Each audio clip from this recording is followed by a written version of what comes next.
Hapo mwanzo Mungu alimuumba Adamu, aitawale bustani, atawale kila aina ya wanyama, kila mnyama mwite jina lake.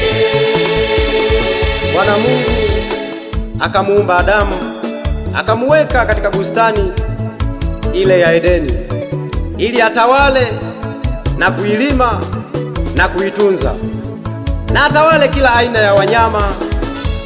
Hapo mwanzo Mungu alimuumba Adamu, aitawale bustani, atawale kila aina ya wanyama, kila mnyama mwite jina lake. Pamoja na Adamu kuwaita majina wale wanyama wote, lakini bado Adamu alibaki kuwa mpweke, hakumpata yule wa kufanana naye. Ndipo Bwana Mungu akaona amfanyie msaidizi ambaye wa kufanana naye. Nawe leo umempata wa kufanana nawe, umtunze, umlinde.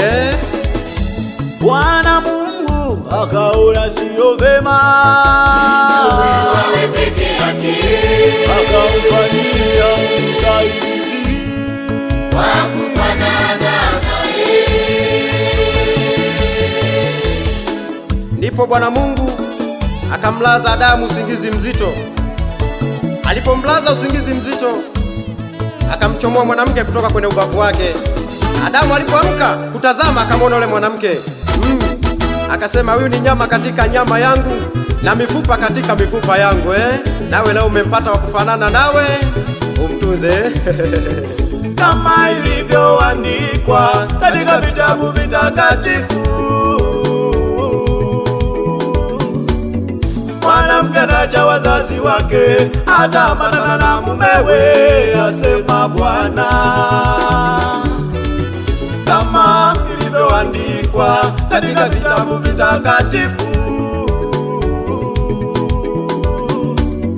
mwanamke ataacha wazazi wake, ataambatana na mumewe, asema Bwana. Nao watakuwa mwili mmoja, sio wawili tena, asema Bwana. Nanyi mmetimiza agizo la Mungu wenu. Yeah, yeah.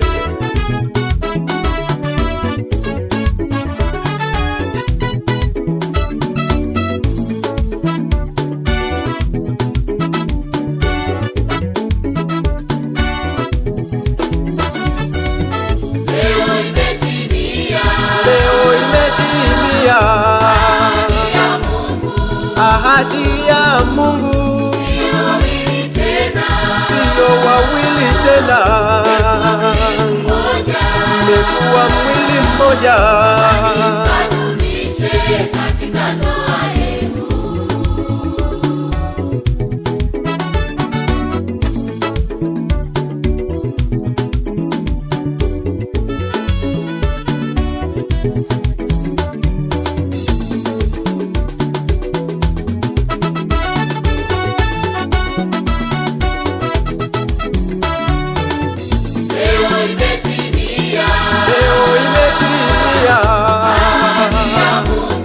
Ahadi ya Mungu, Sio wawili tena,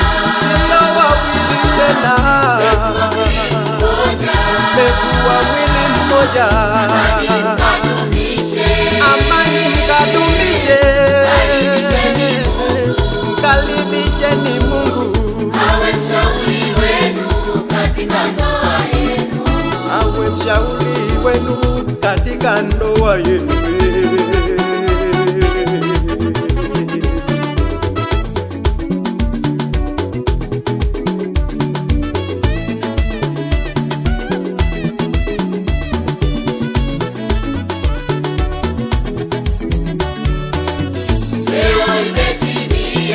Leo imetimia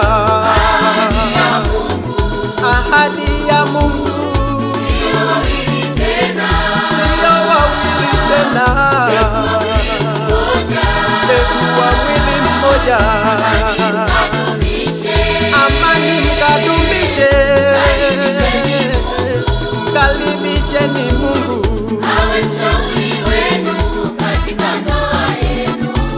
awe mshauri wenu katika ndoa yenu.